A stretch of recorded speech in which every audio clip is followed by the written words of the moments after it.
Half a day to go, half a day to go. I've only got half a day to go. And then I'm out of my sling. Woo! Woohoo!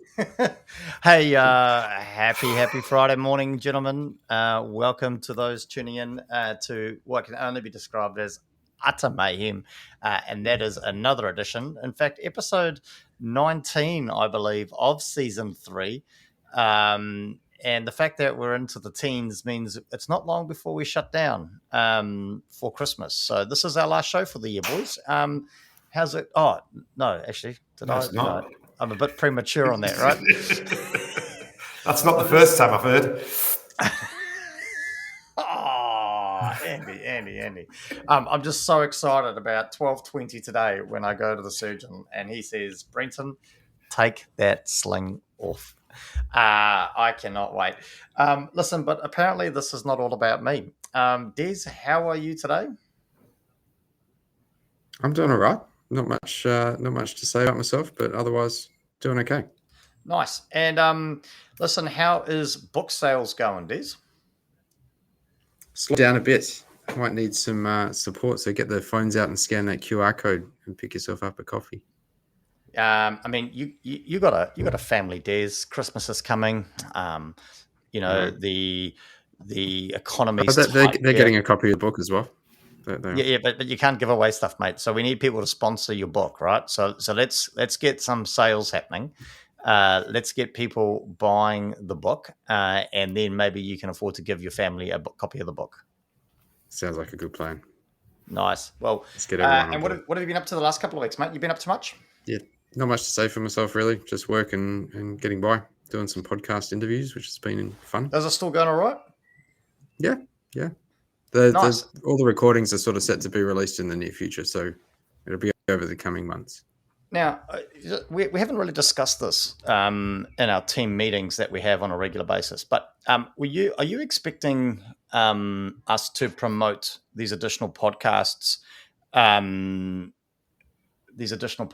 through our channels? Is that your expectation? No, but I have met some pretty interesting podcast hosts, and I think we should aim to get one of them as a guest, one at the very least as a guest on our show. Really interesting to listen to. Do we? I mean, are we not worried that maybe people will realize that we're nothing but a crock of nothing, and we're a hoax that makes stuff up on the fly and would maybe take all our listeners away from us? Is that not something we're legitimately concerned about? No, it's absolutely not a secret. We're all aware of how terrible we are. Yeah. So if this gets already happening. Well, mate, I don't know about you, but I can see people are scanning that QR code. So listen, I will leave it up for a little bit longer as we jump over to Mr. Andy Evans. How are you today, sir? Very, very well, Brenton. I'm so glad to hear that you're getting that sling off. It's trust me, it's not only a relief for you. I tell you, I can't wait. It's going to be super exciting, mate. And listen, how have the last couple of weeks been for you? I mean, I think you arrived to the show last fortnight a little bit chaotic, a little bit hectic. How's it been for the last fortnight? Yes, just the same. Just the same. But a lot of fun. And is there a lot of is snake oil rushing off the shelves leading up to Christmas? Oh, it is. There's always a rush just before Christmas. Nice. I'll tell you what else has been incredibly helpful has been the new ACC audit. Yes. Yep. They've changed their audit criteria, right? They have, and it's just wonderful. And you're making squillions off it in the name of buying Oliver shoes. Talking about young Oliver, how is our young apprentice, mate? I mean, he must be coming up close to finishing school for the year, surely. He is, but it's been quite an intense week for him, of course. He suddenly started to show quite a keen interest in asbestos. Oh, wow. But I can see your worry here, though, right? Too keen an interest could be a problem. Well, it's become apparent over the last few days, I don't know if you've kept up with this, that many schools purchased coloured sand products that contain asbestos. No, really? I missed that.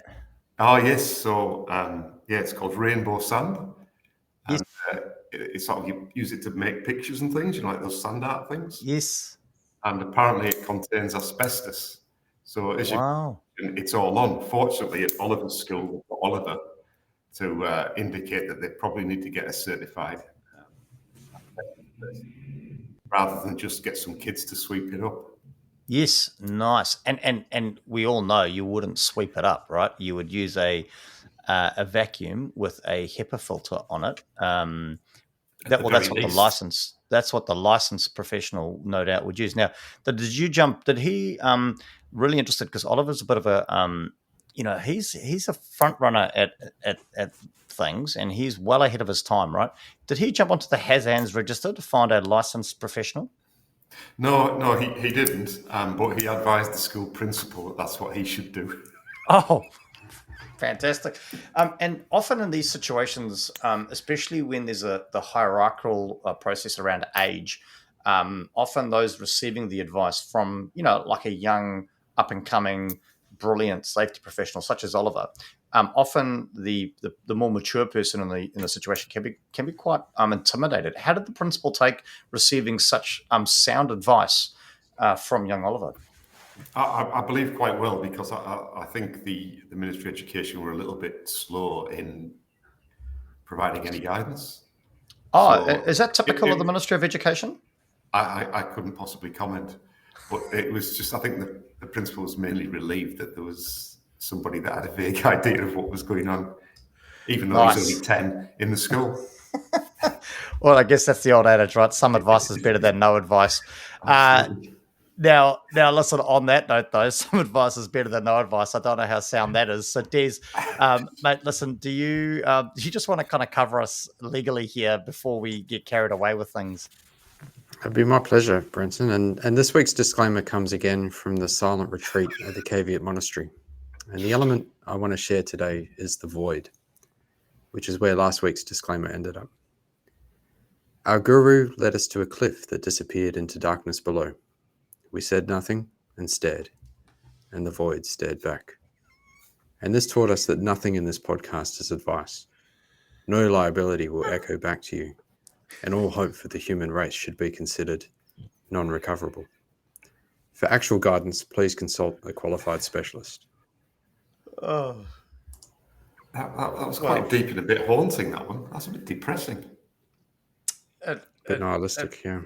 I'm going to have to really kind of dwell on that and maybe go into a void myself. But talking about bringing us out of a void, long-time friend of the show, in fact, Andy 2.0, Matthew Sadgrove. Now, Brenton, the amount of followers you have means it's a... Wow, obviously the air down in Dunedin is pretty thin at the moment. Not a hoax. Here's to a crapping. I thought he said crapping. I think he did it to tighten, but he's spelling correct. Here we go. Here's to a cracking episode. So, hey, gentlemen, listen.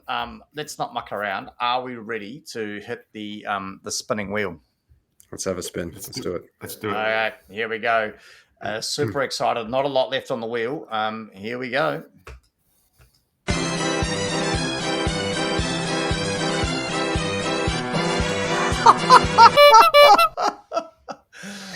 Does monitoring failure still have a place? Wow. Look, listen, I know we're not doing ourselves any favors here, but we were literally talking about something off air that Andy was dealing with this morning. And I said, wouldn't it be ironic if does monitoring failure still have a place land on the wheel? And what do you know? It does. Firstly, I'm going to head up to Des. Des, your thoughts, initial thoughts that come rushing to mind. Does monitoring failure still have a place? What are you thinking, mate? Well, I'm thinking that you should probably cut to the person that put the topic up for a bit of an explanation as to what they're on about. Who was that? Okay, Andy. It wasn't me, was it? Well, was it me? Well, I don't know, mate. It's probably been on the board for so long that we don't have a clue. But if that's going to be your scapegoat, let's go to Andy. Andy, your thoughts, firstly, what came rushing to your mind when you saw the topic, does monitoring failure still have a place? So monitoring failure is the term I use when I'm teaching this sort of stuff. And it's basically what... Again, which is why we think it's your topic. So let's just clarify that. All right. Which is effectively lagging indicators and reactive monitoring. So hang on. Can I just stop you right there, right? Did you just, without even whinging about, we need to define something, did you just break straight into a definition of a topic there without even being prompted, without asking, without whining about it? Did you literally just define a topic for us off the bat? Did you hear that, Des? I have been completely ground down by the abuse over the last 2 and 3/4 years. Yes. Perseverance. I hope you're pleased with yourself. I sure am, mate. Ground down or enlightened? Yes. So absolutely it does. If we think of monitoring failure as lagging indicators, reactive monitoring, that sort of stuff, it's often got a bad press that you need lead indicators, not lagging indicators. So therefore, people sort of go or automatically say that reactive monitoring or lagging indicators are bad, leading indicators are good. I think all indicators are useful. You want a bigger picture of what's going on. So I don't think any of them are bad. I think it's just all useful information. As with all data, it depends what you do with it. There you go. Awesome. Do you want to spin the wheel again now? It's like, well, that's pretty much the show wrapped up. Andy's opinion, and that's all that matters, right? At least I've ground you guys down as well. Awesome. So suddenly we're going to be creating a movement in the other direction if that's all we've got to deliver on. Des, back to you, mate. I mean, now that you've listened to Andy break tradition, I don't know, be ground down, whatever he wants to rabbit on about. Once again, he's moaning. What are your thoughts, mate? Does monitoring failure still have a place? I mean, where are you coming at from this topic? Still has a place. I think there's a legal and moral imperative to monitor failure. But I would also qualify what Andy said, that when people criticize lagging indicators, it's not the monitoring of lag events and things necessarily. It's the metrics that they're criticizing, the metrics associated with them, which are problematic in and of themselves. Okay. Do you want to kind of build on that a little bit? They shouldn't be arguing. Well, we've talked about it in a previous show about the way total reportable injury frequency rates and lost time injury frequency rates are expressed mathematically. They're not typically not expressed correctly.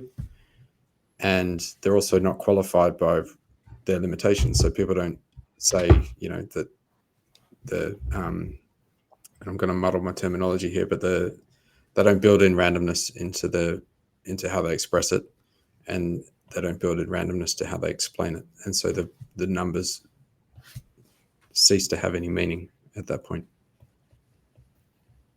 And I think that's the criticism leveled at lagging indicators. But there's also another element to that, is that just because we've got leading indicators, that doesn't mean we should wholesale abandon lag indicators. I think that's a mistake. And that's that binary thinking that I see a lot in safety, is we have to do this and only this. Mm-hmm. Yeah, fantastic. And I think here Nicola Aitken is kind of jumping on board with this concept that doesn't failure provide opportunities for learning. And I guess that's effectively what we're saying, right? It's not only about, and I think we've hit a nail on the head here, Des, is this binary approach to safety. Either you're in this camp or you're in this camp, right? And I guess that's the one thing that I think we've been pretty adamant about since the start, is there is no camp, right? Let's make the workplace a better place to be, full stop, and using a range of tools in our toolkit, not just we don't look at lag, we don't look at lead. And because I think it becomes hypocritical, right, when we do that. We got the chat blowing up here. Not only did Matthew Sadgrove started a movement of his own this morning. Thank you, Matt. Monitoring should not, in my humble opinion, see, I'm learning the lingo, be limited to failure, as monitoring has closer ties to productivity limited to failure, as monitoring has closer ties to productivity than H&S. Took me a little while to reread that. I think what what Keith's saying is we shouldn't just be monitoring one failure either. But that's not what we're saying, right? We're just saying that monitoring failure has a place. It doesn't necessarily, it's not the be all and end all, though, I guess, is what we're going on. I can't say who this is from, but LinkedIn user, I think it depends on the perspective of failure. Oh, here we go. This must be one of Andy's students. If failure is to improve systems and organizational behavior, etc., then this is great. However, if failure is used to blame, then it can be detrimental. Your thoughts on that, Andy, from clearly a student of yours? Oh, I think that I couldn't have put it any better myself. Fantastic. Sorry, I'm just dealing with a small issue. If you guys can talk amongst yourselves, that'd be great. No, I absolutely agree. But I mean, like Nicola said, that failure is an opportunity for learning, but so is success. And I think that's another thing of the binary thing, is that there's nothing wrong with just learning from everything. And if we can learn from everything, if something's successful, there's learnings to be had. If something's not successful, there's learnings to be had. And I think that having a broader range of information, the more information you've got to a point, the better your decision making can be. But there's a whole heap of context around that and how you treat the information. I think we're all pretty much in agreement here, aren't we? This is going to be a dull of a show, isn't it?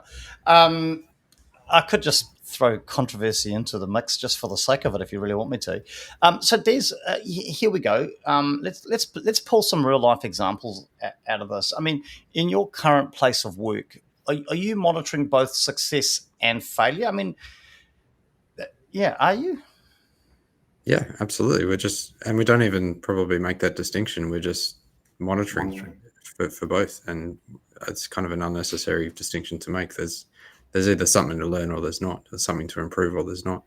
It doesn't really matter where it comes from. But to make the episode just a little bit more dull, I thought I might read out section 44, subsection 4, subsection D of the Health and Safety at Work Act. So officers have a duty to ensure that the PTBU has an appropriate process for receiving and considering information regarding incidents, hazards, and risks, and for responding in a timely way to that information. So do you think with that duty in place that monitoring failure shouldn't happen? Sorry, mate, you're going to have to repeat that. Can you make it a bit more exciting? I don't know, do it in the tone of a pirate or something, because I fell asleep. No. I agree with you, Des. You're dead right. The terminology there's a bit confusing itself, but you can't do that without monitoring failure, because it's explicit in there, isn't it? Yes, I would say so. Yeah. Okay, I'm gonna mix it up a little bit, Andy. I'm gonna put you on the hot spot here, right? Define failure. You prick. Here we go. Define failure: second place or later. Not a winner. Not a winner. So, because that becomes a thing, right? When we say let's define failure, are we going into this concept of failing? So, I mean, what are we talking about exactly? When we talk about failure, let's look at some. What are we talking about? What do we mean by monitoring failure? What are we monitoring? Suboptimal operation. Suboptimal operation. So that kind of goes back to Keith in terms of talking about productivity and the like. And I guess to throw it back to you, Andy, because I'm just going to keep lobbying bombs and see how how you go under pressure, because I do suggest that the snake oil you sell is full of impurities. But let's define monitoring. What do you consider monitoring when you go sell your snake oil and you say, oh, we should monitor failure, right? What are you actually? How do you monitor? What are some ways of monitoring that come to mind for you? Well, basically, it's having knowledge of what's going on. So it's either watching, listening, tasting, smelling.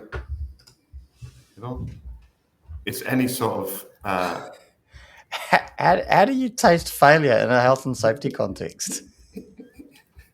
I don't know, but it could be possible. We've got a very well educated audience out there. See, Corrine and I are clearly thinking on the same page. Okay, so monetary failure. So Des, let's go to somebody that actually knows what they're talking about, and has some real life practical experience, unlike someone that's whimsical and talks about pies in the sky. How do you monitor? Because you said you don't monitor failure, you don't monitor success, you monitor. What are some practical ways that you use to monitor out there in the workplace? Well, there's several different ways that we use, and one is monitoring for compliance, because you have to. Yep. Another thing is monitoring for critical risk, because it's why wouldn't you? And then the third thing is monitoring for system aspects, and system aspects can be not just what's going right, but what has cause things to go more right or cause things to go more wrong, even though they functioned fine. Did they contribute to what's going on? Fantastic. I think I've struck a nerve with Andy. Andy, go. Okay, so I don't think failure is necessarily, perhaps it is black and white, but it's also subjective, because a failure to one person could be a success to another. So, for example, what Des jokingly said, second place or lower is failure. But that's only if your objective is to come first. If your objective was to come second, then you haven't failed. And there's a really famous example of this. There was a British athlete called Roger Black, 400-meter athlete. And he was running the same time as, is it Michael Johnson, who was the world record holder? And he was way ahead of anybody else in the world. And Roger Black thought, I'm not going to win gold here, but if I run the best race of my life and ignore him, I might get the silver. And he did. So it's success and failure that depends on which angle you're coming from. So it's not, I don't think it is black and white. So when you start monitoring failure in a safety context, you've got to be quite precise and provide a lot of context what failure actually is. Because you could make the case that a near miss isn't a failure. A near miss is actually a success of some controls on the right-hand side because those controls worked. So you've got to be really careful with that. Oh, absolutely, you do. Like I know most of our listeners might not be familiar with Australian rules football, but a club that Andy and I are both familiar with is the Fremantle. Shut up. We don't talk about Collingwood. We don't talk about the Magpies. So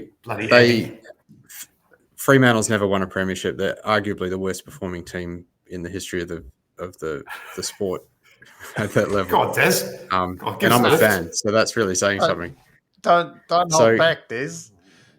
But they've continuously had this concept of a good loss. We lost the game, but we're really happy with the way we performed. And I've always had a problem with that from a cultural perspective, because they've reframed failure as some sort of success. But in my view, is if they're not stepping out every game onto the field ready to win a premiership, what are they doing? That's the whole point of them playing. There's a bigger debate. There's a bigger debate there. Is that actually their purpose, or is their purpose to entertain? So you end up with this situation with professional sport, whether it's actually entertainment or it's about winning. Yeah. Because you end up in professional sport where you've got the same team. I think it was Melbourne Storm, for example, in the NRL for years and years and years were winning the same thing, and it took the edge off the competition. So, from an entertainment perspective, Formula One's a great example. Some seasons, there's no entertainment there. The winning's there. And it's in the long term, it's you want entertainment because that's where the money comes from. But that's two different perspectives of the same thing. Understanding and defining success is probably the most important step, because then you can understand what failure looks like. Yeah, absolutely. That's okay. So you've gone to an interesting place, and I'm going to put this out there, and I'm going to take it, right. So, I'm ready for the backlash that may come from this. But okay, so if we're a workplace, right, and we're losing, say, fingers on a regular basis, right? Let's just put that out there. And last year we lost 20 digits, right?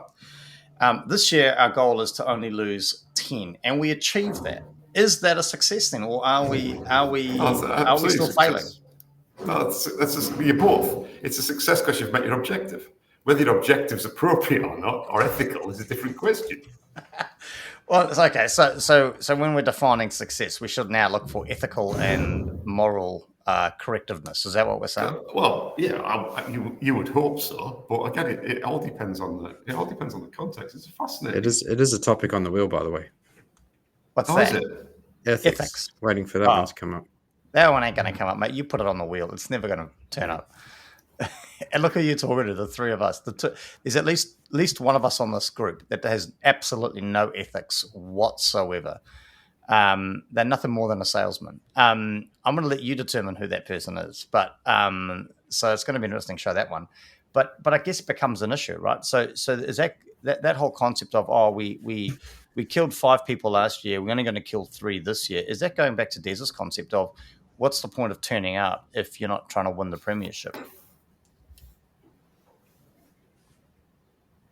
Well, I mean, most of these professional sports entities are businesses, so they're there to make money, and it's whether they've got sort of short-term, long-term. And you see this in the Premier League in England, the Soccer Premier League, where teams get promoted, spend an absolute fortune trying to stay there and win that, and then they end up going bankrupt and get relegated down 3 divisions in 3 seasons.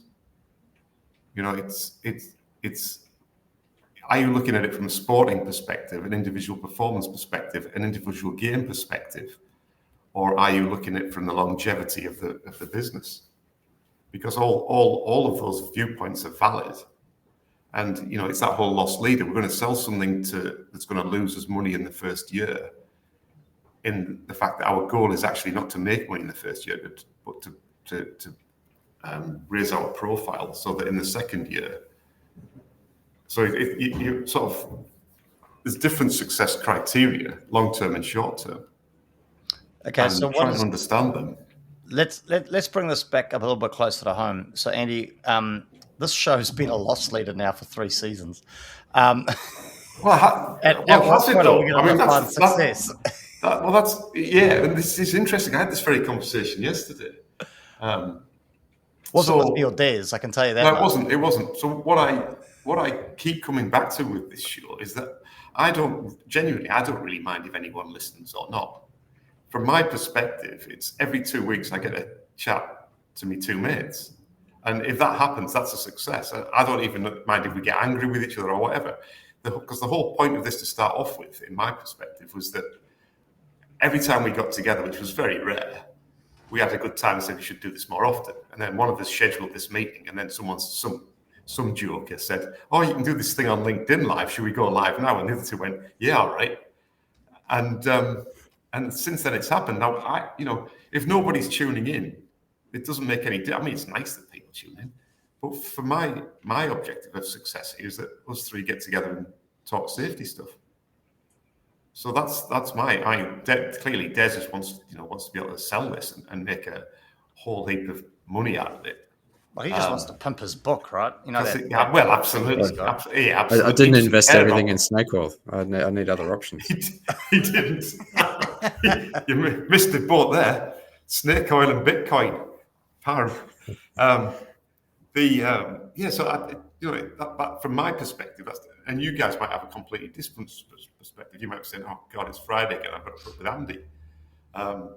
So every time that we do this might be a failure to you because I'm here. But from my perspective, it's a success because you 2 are both here, and I greatly appreciate your friendship and your company. Wow. Well, there we go. LinkedIn user. It comes to. Do either of you want any snake oil, by the way? It's a bit. I think snake oil is a bit like Bitcoin, right? The value goes up and down, and Des and I are a bit more stable in our investments and like to take long-term approaches and not just flash in the pan type scenarios. But it comes to realistic expectations, Andy. Targets and strategy, of course, supported at all levels. If this isn't correct or aligned, then it can easily be misaligned or fail. And I guess it's the challenge, right? How do we? It's a kind of the perfect point, really, because how many of us have defined what success looks like in a health and safety context in an organization? What health and safety looks like, or what health and safety success looks like? Yeah, what health and safety success looks like. Sorry. Yeah. Well, I guess herein lies the problem, right?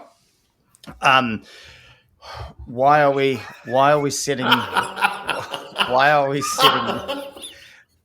goals for success? No. What do you reckon, Andy? Should we bring back Matt Zagrove? I reckon we should. Brenton's had his time, hasn't he?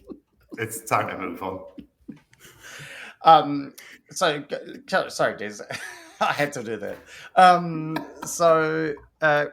back to what you're saying. So, how many of us define what success looks like in safety? Well, I know in the organisation that I currently find employed, because this sure as hell doesn't make me any money or pay my mortgage. I guess interesting just thinking about this topic and how we've defined success. It's based on, I guess it's an outcome model that composes of both success or referenced, I guess, lead indicators, outputs that we hope to achieve, but also it's on failure, right? Or reducing failure. Now, reducing failure could be, I guess, interpreted in a number of different ways. So I would argue that, yes, we, in my organisation, because I'm very blessed to work under a phenomenal safety leader of global magnitude, we have defined success. Very good. I've likened the safety role to my experience playing field hockey. I played a lot of hockey growing up as a junior. Oh wow! And I always played in fullback. And there was one season where we had just an awesome team, stellar season. We were winning games. You know, hockey scores are typically 2-0, 2-all, 4-0 might be an exceptional score. We were winning games 17-0, 15-0, 19-0. So can I just ask quickly, what was your contribution to this if you're in the backs? Well, that's my point. Is about most of the way through the season, the team got together and said, Des, you got to get up front and get your name on the board. And I had to think about it. And I thought, well, my name is on the board. It's the 0 goals against on the other side. That's my contribution. And that's, to me, that's what success looked like. Wow. Okay. That's a different debate that's around the collaborative, the team approach, or the individual, which is, again, the team can have different goals to the individual. But then there's a whole debate about whether it's still a team. Well, it sounds like Des was grasping at straws about his contribution and thought he'd flip it on its head and define his lack of involvement as a success, which is fantastic, Des. Is there any video of you playing field hockey? I'd love to see that. Yeah, photos, yeah. Well, I told you I got a lot of sleep last night, so I'm on fine form. Okay, so Des, I just ripped my soul out. That's great. Thanks. We're all friends here, right? So you were monitoring. So they say, yeah. You were monitoring failure quantitatively, right? You picked a number on the board. The number was 0, and you that was your claim to fame, that you'd achieved nothing that year. What are your thoughts on monitoring failure qualitatively? I think can you do that? Is that yes. or just and what? How would you monitor qualitatively rather than quantitatively? I mean, I think it's a whole new science, right? And I'd be interested to get your thoughts on it. Well, when we have a metric in safety that monitors failure, a quantitative thing, it's an indicator. But a qualitative way of examining failure, the best means to do that is direct observation. So if you can see something not working and express that in a qualitative manner, that's probably the best evidence you're going to get. Wow. Couldn't you just say that an instant investigation is a qualitative measure? Yes. I would say it is, definitely. If only there was a book that we could recommend people read. If only there was a QR code that we could put up on the screen. Linking to that. You guys are you're asking a lot of me, right? Like I'm like jumping around, I'm doing tickers, I'm doing books, and you want me to contribute and actively actually, make the show worth watching. It's almost like you're doing it with one hand tied behind your back. Andy, your thoughts, quantitative versus qualitative monitoring. I mean, what's your take on it? It's like so if we looked at it, sorry, before you, I just want to give you something to work off here. From a snake oil sales point of view, I guess qualitative is far more lucrative than quantitative, right? So go. When we talk about data, so it doesn't matter. So you need to turn the data into something that's useful anyway, whether it's qualitative or quantitative data. So you've still got to. It's just a type of data. So you've just got to do something with it. So you've still got to write a report, write an analysis of it. So it doesn't matter. But wherever possible, you want to use both. I would suggest if it's possible to. Wow. But cool. the raw data itself isn't that useful. Like something failed 26 times. I mean, that's not helpful. You need to know 26 times out of how many. At what times did it fail? There's a whole heap of stuff that sits around that. And it's that context that's really important. So I think we've just hit on something, and it's disappointing that it's taken us all show to get to this point. But I guess the question that I've got to ask then is have we been monitoring the wrong way? You touched on it there, Andy, that the qualitative data, right, the numbers, and Des, I think, reference to them as indicators. So we've been using indicators. Have we been monitoring failure wrong this entire time, or monitoring full stop wrong this entire time, if we've been solely relying on the indicators versus creating qualitative monitoring? Des, your thoughts? I'll say yes, but it depends on how you're doing your qualitative monitoring, because some qualitative monitoring itself is just an indicator as well. But I would say that whether it's an indicator or not, the strongest form of evidence that you're going to get is direct observation. So the more times that you can get out and understand how work is happening, how work was not happening the way one would have anticipated, the better you understand that, the better you observe it, the better your monitoring is going to be. Yeah, cool. Nice. Some good thoughts there. Andy, your thoughts? Have we been doing it all wrong by focusing historically, I guess? I mean, I don't know, this might just be my opinion, but it would appear historically we've only focused on the indicators versus any quantitative stuff. I mean, what are your thoughts on that? I don't think anyone's been necessarily doing it wrong. I'm sure people have been doing it wrong, but it's what you do with the information that you've got that's important. It's how you verify it, how you contextualize it, and how you can use it to improve, which is what this is all about, really.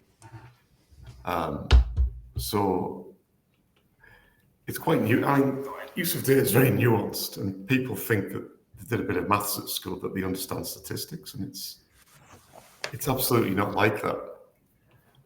Well, there's a key difference between quantitative and qualitative.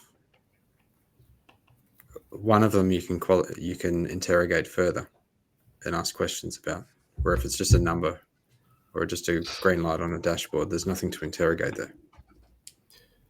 Yeah, so then but you can ask further questions about what sits behind that, which is then you're moving into a qualitative space, right?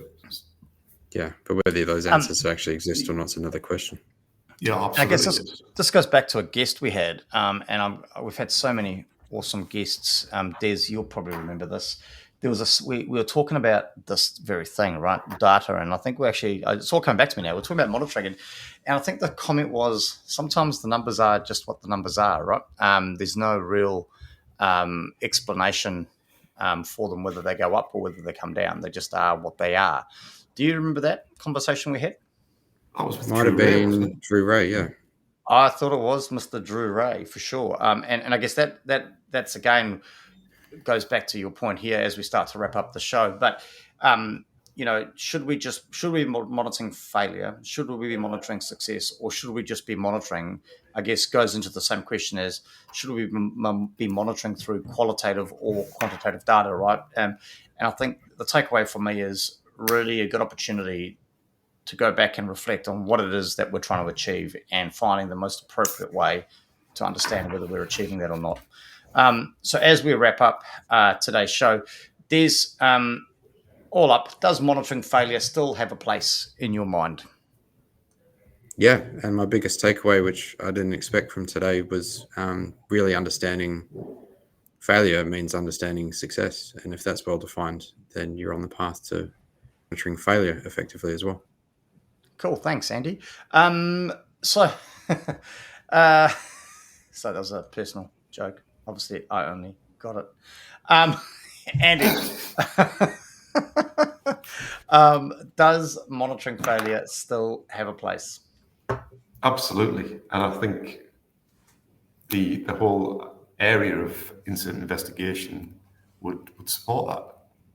And if people are more interested in that, I'm sure there's a book and a QR code that people could scan. The ideal Christmas gift. We have had a few scans. I'm hoping Des is excited about that. It looks like you might have managed to buy yourself an apple and a block of coal for Christmas presents this year, Des. Well done. Getting a better response out of this show than we did on the dedicated show about the book.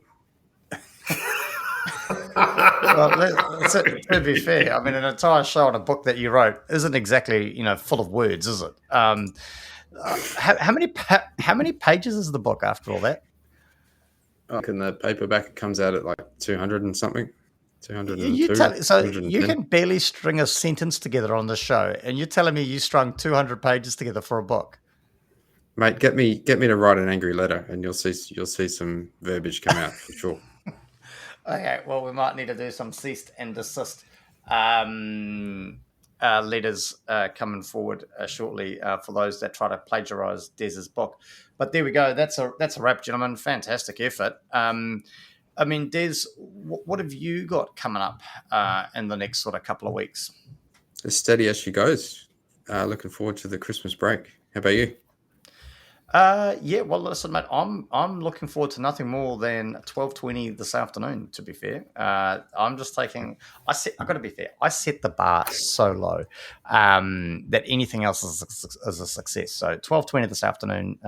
Looking forward to it, and that's all that matters for me today and the next 2 weeks. To be fair, I'm just thinking, would it be possible for you to do an update at maybe 12:30, just so our listeners who are probably not going to be able to wait for 2 weeks to find out if this is all going well?